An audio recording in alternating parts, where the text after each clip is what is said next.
दोस्तों bank Nifty का ये 5 मिनट का चार्ट है आपके सामने और इस चार्ट पर आपको दिखाई दे रहा है कि यहाँ पर मैंने टारगेट्स स्टॉप लॉस वगैरह वगैरह निकाल के रखा है। यहाँ पे कुछ लाइन भी खींची हुई है।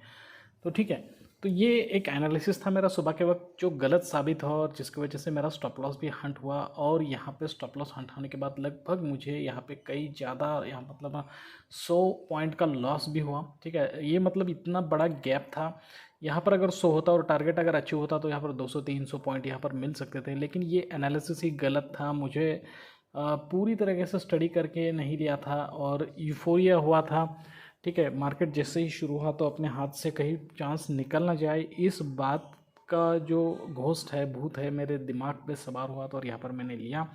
और उसके बाद भी देखो, जब लॉस हो रहा होता है तो आपकी साइकोलॉजी इस तरीके से होती है कि और बढ़ेगा और बढ़ेगा, और मार्केट भी उस तरीके से दिखा रहा है। यहाँ पे देखिए, यहाँ पर रेड कैंडल बनने के बाद ग्रीन कैंडल बना रहा है।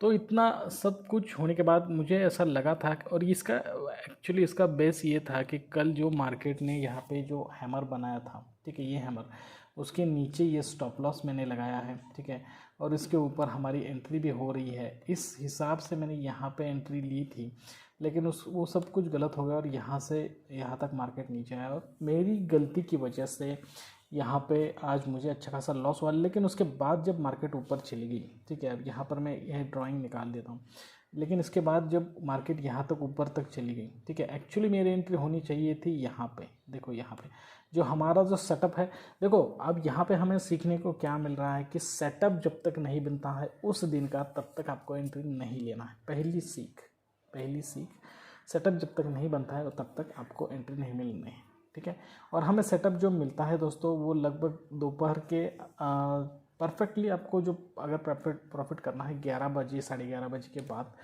11 बजे के बाद देखना शुरू कीजिए। पहले जो सुबह का जो वक्त होता है 9:15 बजे से आगे, तो आपको एक ठीक है तुरंत ट्रेड नहीं मिलेगा। आपकी जो प्राइस एक्शन का एनालिसिस है, उसके लिए, प्राइस एक्शन के एनालिसिस के लिए आपको वेट करना होगा, कैंडल्स को बनने देना होगा और उसके बाद आपको वहाँ पे एनालिसिस करने का मौका मिलेगा। तो वो मौका आपको 11, 11:30, 12 बजे के बाद मिल सकता है। ठीक है, तो बार बार चार्ट ना देखें, डायरेक्टली ओपन करें 11-12 बजे के बाद। ठीक है, तो यहाँ पे देखो, यहाँ पे जो मैंने पहले अपना जो एनालिसिस है उसके हिसाब से यहाँ पर बोला है कि इस पहली हैमर के नीचे यहाँ पे हमें स्टॉप लॉस लगाना है, दूसरे के ऊपर हमें यहाँ पे ऊपर एंट्री लेनी है। ठीक है, तो बिल्कुल यहाँ पे देखो, इसके ऊपर कोई कैंडल नहीं क्लोज किया, फिर यहाँ से नीचे आया, इसका स्टॉप लॉस ब्रेकआउट हंट किया। और मैंने जैसे कहा है कि अगर हमने जो भी हैमर का स्टॉप लॉस निकाला है उसको अगर ब्रेकआउट कोई दूसरा हैमर देता है, ठीक है, स्टॉप लॉस हंट करके, तो यहाँ से हमें ये रैली मिल सकती। तो ये रैली भी मुझसे मिस हो गई। ठीक है, लेकिन प्राइस एक्शन के हिसाब से मार्केट में यहाँ पर सप्लाई ही शुरू था। देखो यहाँ पे नीचे, तो मैंने यहाँ पे एंट्री ले ली, इस वाली कैंडल में एंट्री ले ली और यहाँ तक आते आते अच्छे खासे 100 पॉइंट ले लिए और लॉस रिकवर लगभग कर लिया। थोड़ा सा लॉस बाकी था, लेकिन वो कल कर लेंगे। ठीक है, और एक साइकोलॉजी यहाँ पे मैं बताता हूँ दोस्तों, जब भी मैंने आपको पहले ही बोल दिया है कि मार्केट में इस तरीके से चल रहा है, ठीक है, मार्केट अगर इस तरीके से चल रहा है, देखो यहाँ पर भी बिल्कुल इस तरीके से, तो यहाँ पर भी बहुत ज़्यादा सेलिंग हो सकती है।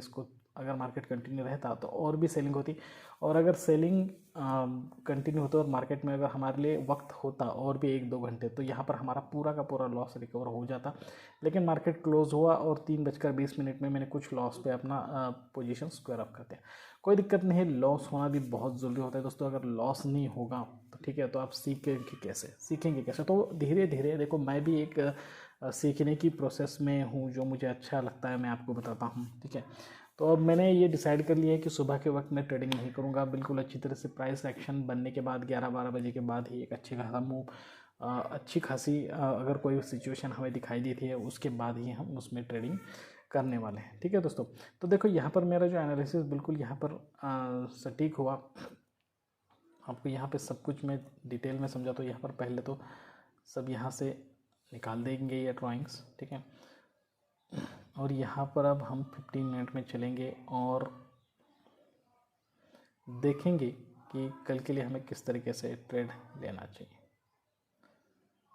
तो यहाँ पर हमारे लिए जो ये है रेजिस्टेंस,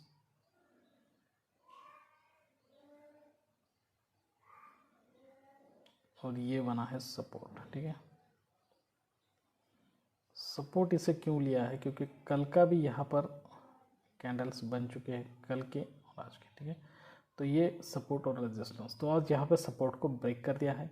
और पुल बैक तो ये है, पुल बैक भी निकाल लेंगे यहाँ पे। पुल बैक देखिए, कल के भी यहाँ पर कैंडल्स के लिए पुल बैक है। तो इस तरीके से देखो दोस्तों, ठीक है। अब देखो दोस्तों, अब हमें कल, ठीक है, कल यहाँ पे कोई ध्यान नहीं देना है सुबह के वक्त मार्केट में, ठीक है। और कल के दिन मंडे है, तो हम बीच में यहाँ पे छुट्टी थी इस वीक में फ्राइडे को, तो प्रीमियम डीके ऑटोमेटिकली बहुत ज़्यादा हो रहा है, ठीक है। तो इसलिए हमें करंट एक्सपायरी में ट्रेडिंग नहीं करना है, हम ट्रेडिंग करेंगे नेक्स्ट वाली एक्सपायरी में, ठीक है। तो देखो लॉस आपका होने दो, 50 पॉइंट 60 पॉइंट जो भी लॉस होता है वो होने दो, क्योंकि देखिए परफेक्ट एनालिसिस करने के बाद अगर आपकी एंट्री होगी तो वहाँ पे 100-200 पॉइंट मिलेंगे, तो ये लॉस आपके रिकवर होने ही वाले हैं, ठीक है।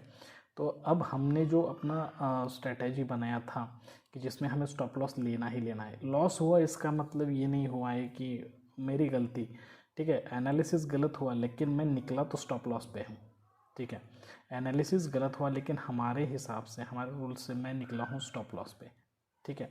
तो यहाँ पे मैंने लॉस को स्टॉप कर दिया, कोई दिक्कत नहीं। तो इसकी वजह से आज के आज ही मेरा पूरा लॉस रिकवर हुआ। ये सीखने को आपको यहाँ पे मिल रहा है, समझ रहे हैं आप। ये सीखो कि अगर आप स्टॉप लॉस लगाते हो और लॉस को स्टॉप लॉस के हिसाब से निकाल लेते हो, ठीक है, तो एक तो उसी दिन या फिर दूसरे दिन आप अपना लॉस रिकवर कर सकते हो एक परफेक्ट ट्रेड लेके, जैसे कि मैंने आज किया, ठीक है। आज के आज ही मैंने सारा का सारा लॉस, थोड़ा सा रह गया वो कल भी निकल जा सकता है। तो इसकी वजह से क्या होता है कि आपका जो कैपिटल है उसका प्रिजर्वेशन होता है, पहली बात तो, और आप लॉन्ग टर्म के लिए मार्केट में सस्टेन कर सकते हो। देखो थोड़ी बहुत नेगेटिविटी तो आती ही है, हम इंसान हैं, दुख होता ही है सभी को लॉस होने के बाद, ठीक है। अगर आपको प्रॉफिट होने के बाद खुशी होती हो तो लॉस होने के बाद दुख होना जायज़ बात है, लेकिन इसका मतलब ये नहीं कि हमें मार्केट को छोड़ के चले जाना है, मार्केट के बारे में निगेटिव सोचना है, ठीक है। सीखते रहना है, हर अपॉर्चुनिटी को ढूंढना है, हमारी गलती कहाँ हुई है उसे ढूंढना है। जैसे कि मुझे अब पता चला है कि मेरा वीकनेस यूफोरिया है, ठीक है। कितना भी हो सके अगर मैं मार्केट कैंडल्स देख रहा हूँ सुबह के वक्त तो मैं अपने आप पर कंट्रोल नहीं कर सकता। तो इस पर सिंपल लॉजिक क्या है कि मैं दोपहर 12 बजे के बाद ही मार्केट को खोलूँगा, और उसके बाद अगर कोई प्राइस एक्शन अच्छा बन रहा है उसके हिसाब से प्लानिंग करूँगा कि कहाँ पे हमें ट्रेड लेना चाहिए, ठीक है। तो ये धीरे धीरे हम अपने आप में सुधार करते जाएंगे, तो इस तरीके से हम एडवांस बनते जाएंगे। और एक ऐसा दिन आएगा कि जिस दिन हमारे लॉसेस बहुत कम होंगे और हमारे प्रॉफिट ज़्यादा होंगे, और हम जो भी डिसीजन लेंगे वो हर एक डिसीजन, अगर 3 डिसीजन लेते हैं तो उसमें 2 डिसीजन में हमारा प्रॉफिट होगा, 1 डिसीजन में हमारा लॉस होगा, वो भी लिमिटेड होगा, और प्रॉफिट अनलिमिटेड होगा। तो इससे हमारा जो पोर्टफोलियो है वो बढ़ता ही जाने वाला है। तो इस तरीके से सोच रखना है, बिल्कुल क्विट नहीं करना है, निराश नहीं होना है दोस्तों। अगर आपका भी लॉस हुआ है तो कमेंट सेक्शन में बताइए, और क्विट करने के बारे में बिल्कुल भी ना सोचना, ठीक है। पहले ऐसा होता था कि मेरे लॉसेस बहुत लंबे थे और प्रॉफिट कम था, अब लेकिन अब लॉसेस लिमिटेड में रह रहे हैं और प्रॉफिट लंबे बन रहे हैं, ठीक है। तो अब यहाँ पर मैं काम कर रहा हूँ अपने आप पे, और हर एक बड़ा से बड़ा ट्रेडर भी अपने आप पे काम ही करता रहता है। तो यहाँ पर देखिए, अगर कल के लिए मैं यहाँ पे बताता हूँ, देखो कल देखो जो भी हो 12 बजे के बाद अगर आपको इस तरीके से प्राइस एक्शन दिखाई दे रहा है, समझो कल फिर भी इस तरीके से बने, मार्केट ऊपर गया पहली रैली में और यहाँ पर नीचे आया है, ठीक है, दोपहर के बाद, और यहाँ से ऊपर जा रहा है, और यहाँ पे अगर आपको हैमर बने या फिर बुलिश एनगल्फिंग बार बने, कुछ भी बने, तो इसके नीचे स्टॉप लॉस लगाना है, 1:2 रेशो लगाना है और अच्छा खासा ट्रेड ले लेना है। या फिर देखो कल मार्केट ओपन होते ही थोड़ा सा ऊपर गया और यहाँ पे बहुत नीचे आया है, ठीक है, बहुत ही ज़्यादा सेलिंग हुई है। और अब जब आप दोपहर के बाद मार्केट में आते हो, ठीक है, तो अगर यहाँ पर आपको एक हैमर दिखाई दिया बाइंग के साइड पे, और तो आप यहाँ पे एक अच्छा खासा स्टॉप लॉस लगा के एक 1:2 रेशो लगा के यहाँ पर एंट्री कर सकते हो, ठीक है। तो यहाँ पे मैं बाइंग का बता दिया, लेकिन अब समझ लो कि मार्केट आप यहाँ से ऊपर गया, ठीक है, और यहीं से अब घूम रहा है, ठीक है, घुमा और यहाँ पर ऊपर आया, लेकिन इस लेवल को नहीं ब्रेक कर पा रहा है, और यहीं से नीचे आ रहा है। यहीं पे आपको कहीं पे इन्वर्टेड हैमर या फिर शूटिंग स्टार या फिर बेयरिश एनगल्फिंग बार, इस तरीके से कोई एक कैंडल बनाई हुई दिखाई दे रही। तो यहाँ पर आपको ऊपर अच्छा स्टॉप लॉस लगाना है, 1:2 रेशो लगाना है और मार्केट में अच्छा खासा ट्रेड ले लेना है। ठीक है, स्टॉप लॉस लगा के ट्रेड ले लेना दोस्तों, एक अच्छा ट्रेड पकड़ लेना, उसमें अच्छा प्रॉफिट 101% होगा दोस्तों। तो प्राइस एक्शन बिल्कुल भी काम करता है मार्केट में दोस्तों। ठीक है, उसके लिए आपको एनालिसिस करने के लिए वेट करना ही पड़ेगा। तो दोस्तों ये आज के लिए बस इतना ही। अगर ये वीडियो आपको अच्छा लगा है, इन्फॉर्मेटिव लगा है और अभी तक आपने हमारे चैनल को सब्सक्राइब नहीं किया तो प्लीज़ हमारे चैनल को लाइक करें, शेयर करें, सब्सक्राइब करें। ठीक है, और ज़्यादा से ज़्यादा अपने दोस्त और रिश्तेदार के साथ हमारे चैनल को शेयर कीजिए।